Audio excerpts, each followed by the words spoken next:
निवडणुका प्रोसेस सुरू करायला सांगितली, पण ते सांगताना 50%च आरक्षण त्याच ठिकाणी सुरू करा अशा प्रकारचं मत नोंदवलं.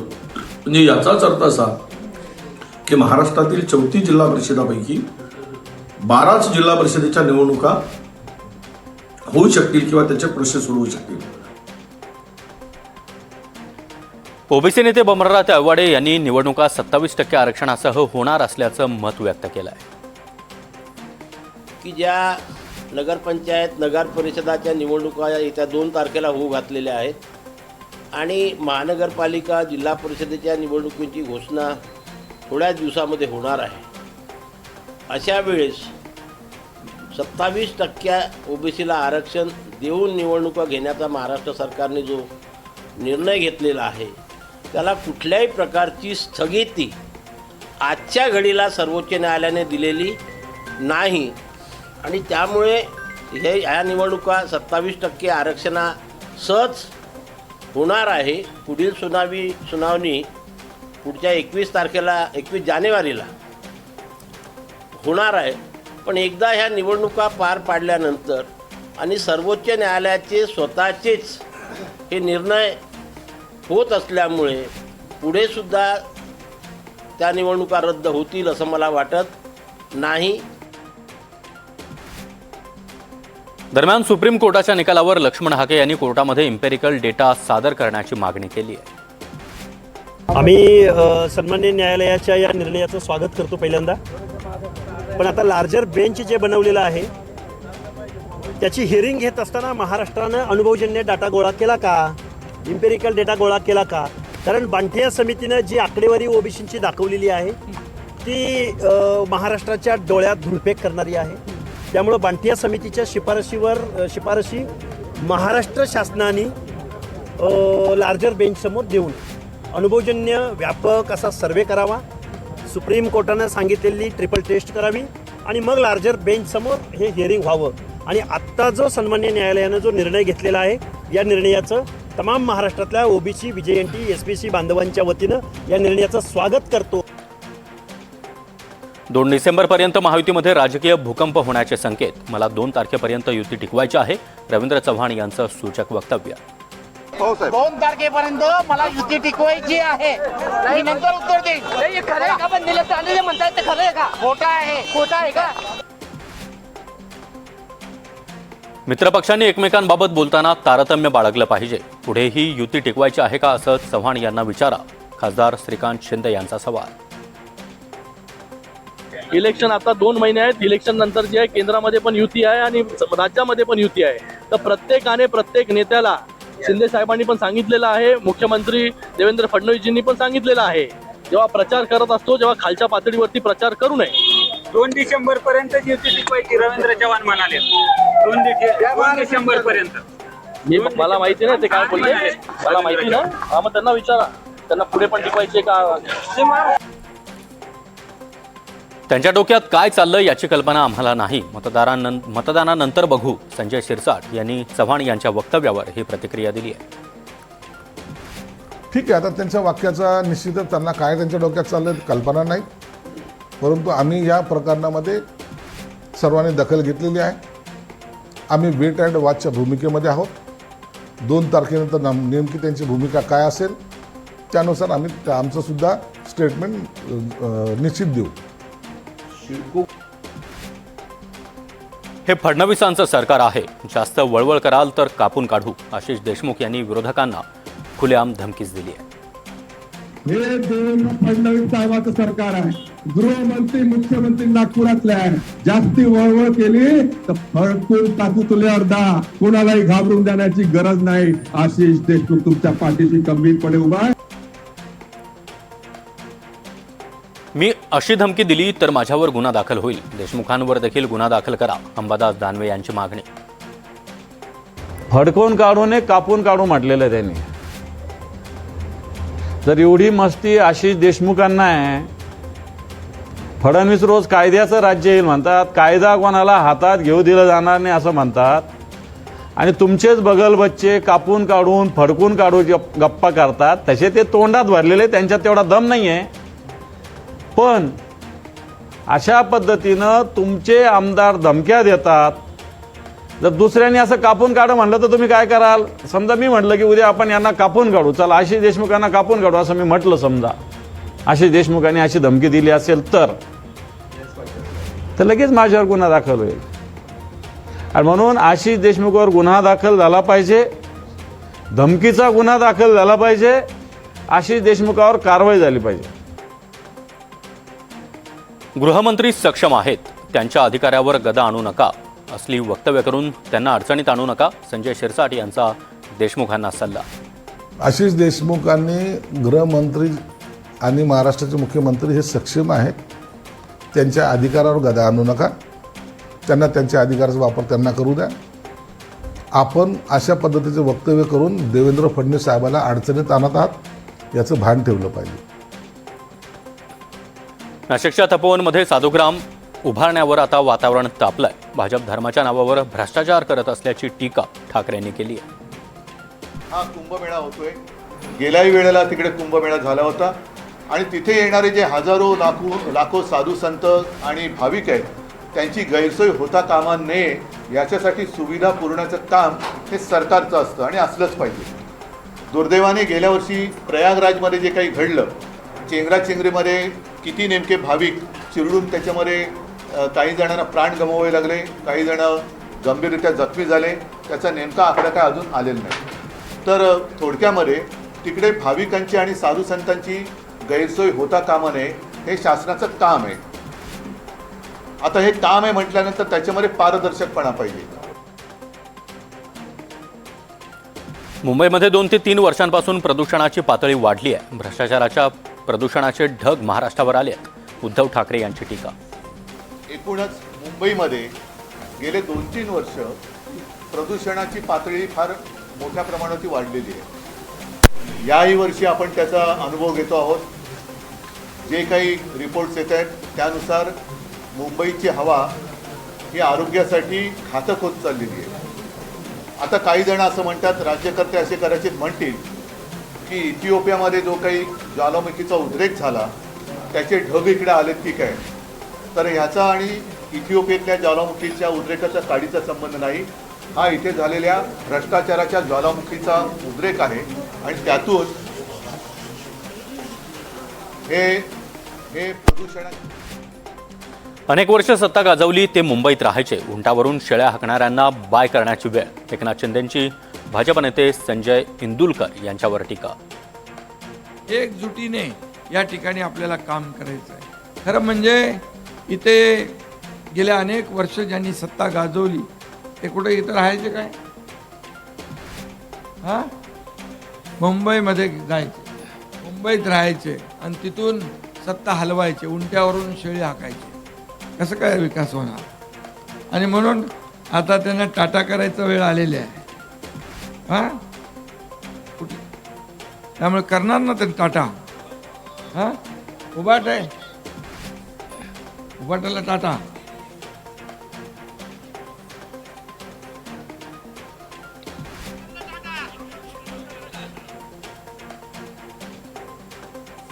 अच्छा, तिकडे पण बदलून गेलेत काय?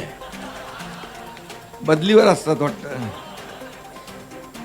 त्यामुळे त्यांना शहराची काय देणं घेणं नाही. त्यांच्या स्वतःमध्ये बदल घडला पाहिजे. शहरात बदल घडला नाही घडला तरी चालेल.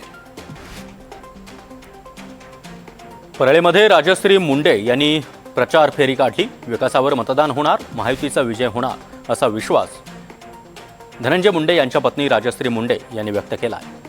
तुम्हाला सगळ्यांना आधी माझा नमस्कार. परळीकर जनतेला पण माझा सप्रेम नमस्कार. नगरपालिकेचे इलेक्शन चालू आहेत, प्रचार फेऱ्या चालू आहेत. खूप चांगला रिस्पॉन्स महायुतीच्या बाजूनी लोकांनी दिलेला आहे. लोकांमधला उत्साह दिसत आहे आणि साहेबांच्या बाजूनी वातावरण आहे. विकासावर मतदान होईल, इथं जातीपातीवर कुठलंच मतदान होणार नाही हा ठाम विश्वास मला आहे. लव्ह मॅरेज झालंय का? अजित पवारांनी महिला उमेदवाराला व्यासपीठावरच हा थेट प्रश्न विचारला आणि अजित पवारांच्या या प्रश्नामुळे मात्र चांगलाच हशा पिकला. मला विश्वास आहे की याच्यामध्ये मोनिकाताई, सुनील बानखेले, पूर्वीच्या बेंडे या तुमचा उमेदवार फार फायदेशीर आहे. बेंडे माहेर पण आमच्या मोनिकाताईचं इथंच आहे आणि सासर पण इथंच आहे, बरोबर आहे ना? लव्ह मॅरेज आहे का काय? नाही, सासर आणि माहेर दोन्ही असलं की जरा शंकेला जागा उडते, पण हरकत नाही, काही वाईट वाटून घ्यायचं कारण नाही.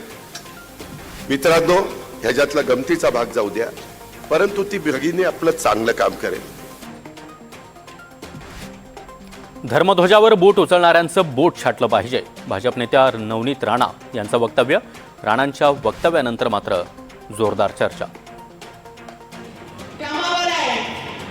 कारण ते म्हणतात की आम्ही जाती भेद करतो, तुम्ही जाती या देशामध्ये पेरली म्हणून हे सगळे गोष्टी बाहेर आले.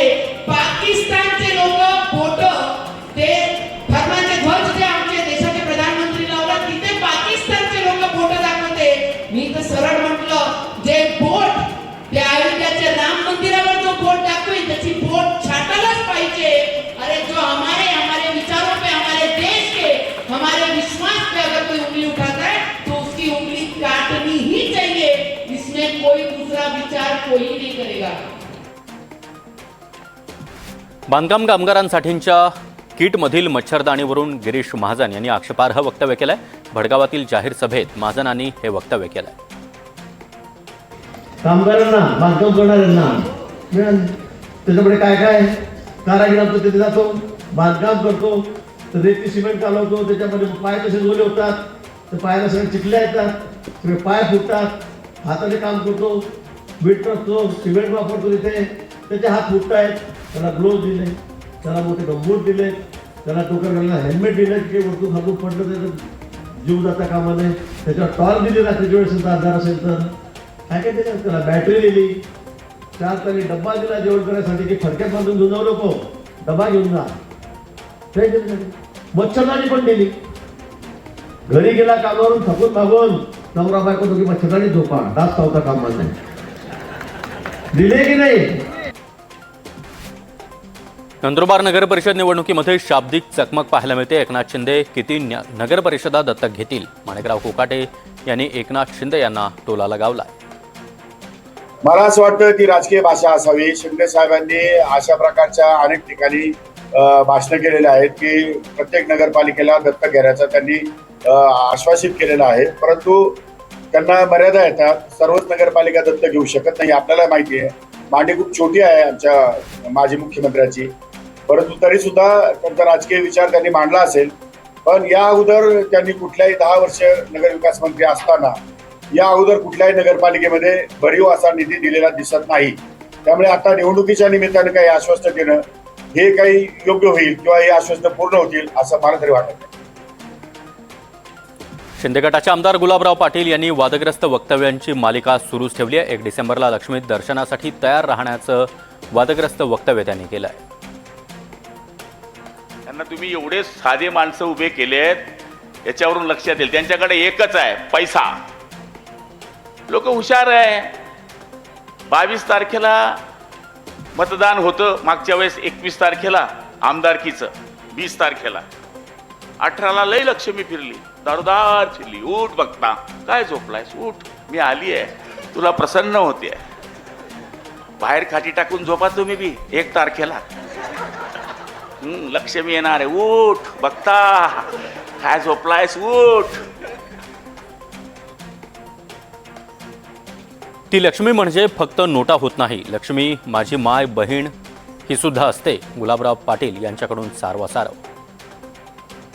हे बघा, इथून खाली आपण खालून बघितलं असेल किंवा वरतून बघत्यांचे भाषण पाहिले असेल, त्यांनी सांगितलं की शेवटच्या काळामध्ये पैसे वाटप होते.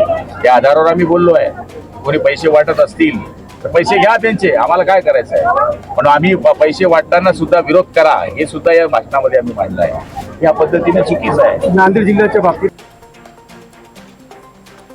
दर 3 महिन्याला माजलगावच्या नगर परिषदेची बैठक घेणार. मंत्री पंकजा मुंडे यांनी हे वक्तव्य केलं आहे. महाराष्ट्राच्या मुख्यमंत्र्यांची झाल्या असताना आपण दुसरा विचार करण्याची गरजच नाही. मी स्वतः तुम्हाला वचन देते, या नगरपालिकेला निवडून दिल्यानंतर मी दर 3 महिन्याला नगरपालिकेची बैठक मी स्वतः घेईन. या राज्याची मंत्री म्हणून आणि तुमची लेख म्हणून, तुमची पालक म्हणून मी स्वतः घेईन. प्रत्येक बजेट हे व्यवस्थित वाटलं जाईल याची मी स्वतः खात्री करेन. भाजपचं येणार. कोणी जर आम्हाला जर प्रेमानं समजून सांगितलं तर आम्ही प्रवासामध्ये बरोबर बसताना म्हणजे गाडीमध्ये अडचण झाली तरी आम्ही अडचण सहन करू. परंतु जर कोणी बाप व्हायचा प्रयत्न केला तर त्याला त्याचा बाप लातूरच्या अहमदपूरमध्ये आमदार संजय बनसोडे यांनी वादग्रस्त वक्तव्य केलंय. विरोधी उमेदवार जिंकला तर नागरी सुविधा मिळणार नाहीत असं बनसोडे म्हणाले. चुकून म्हणतो मी, चुकून तर आपले जे सगळे जण आहेत, पण चुकून एखादा जर उमेदवार निवडून आला तर त्याच्या प्रवाहामध्ये कसल्याही नागरी सुविधा त्या ठिकाणी मिळणार नाही. म्हणून मला सर्व नागरिकांना हात जोडून विनंती करायची आहे, जे विकासाचे महामेरू आहेत, जे विकासाचे शिल्पकार आहेत, त्यांच्या पाठीमागच आपण त्या ठिकाणी उभारलं पाहिजे. आणि बाबासाहेब पाटील साहेबांना खात्रीने सांगतो मी, केंद्रातून आणि राज्यातून प्रचंड मोठा निधी आपल्या मतदारसंघामध्ये त्या ठिकाणी आणतील आणि या मतदारसंघाचा चेहरा मोहरा ते बदलण्याचं काम त्यांच्या माध्यमातून त्या ठिकाणी होतील. निवडणुकीमध्ये पैसे वाटणं म्हणजे लोकशाहीची हत्या. सावंतवाडीमध्ये 10 ते 15 हजार रुपये एका मतासाठी रेट. केसरकरांचा भाजपवर पैसे वाटपाचा आरोप. मला तर एवढंच सांगायचं की आम्ही जे शिवसेनेचे उमेदवार उभे केलेले आहेत त्यांना तुम्ही कोणाही जरी पैशाचा आमिष दाखवला आणि पैसे स्वीकारले तरी मतदान मात्र शिवसेनेच्याच उमेदवारांना करा असंच मी सांगेन.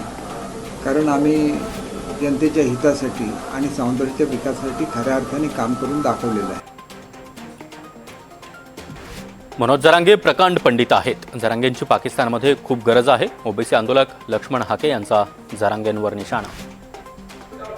हे बघा, जरांगे नावाचा एवढा प्रगाढ पंडित, एवढं ज्ञान असणारा माणूस, उद्योगपती काय, मनोज जरांगेची आजच्या घडीला पाकिस्तानमध्ये खूप आवश्यक, की जिथं इम्रान खानच्या बाबतीमध्ये ज्या बातम्या येत आहेत, किती ज्ञानवान माणूस आहे तो.